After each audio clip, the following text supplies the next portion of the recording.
মাগুরায় শিশু আসিয়া ধর্ষণ ও হত্যা মামলা দ্রুততম সময়ে বিচার শেষ হওয়াকে বিচার বিভাগের জন্য ভালো নজির হিসেবে দেখছেন আইনজীবীরা। তবে এই মামলাটি মিডিয়া ট্রায়াল হলো কিনা এমন প্রশ্নে আইনজীবীরা বলছেন দ্রুত বিচার শেষ হয়েছে, এটিও খেয়াল রাখতে হবে।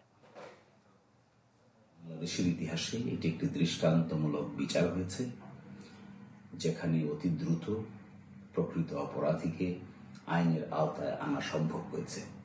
এটি একটি বড় সাকসেস, বিচার ব্যবস্থার জন্য এটি একটি বড় উদাহরণ।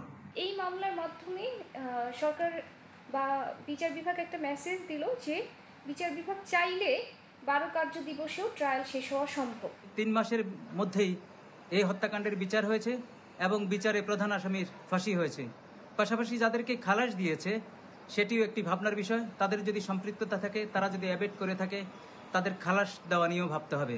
ইলেকট্রা রেফ্রিজারেটর, খাবার তাজা তো জীবন তাজা। ইলেকট্রা ফ্রিজের রাজা।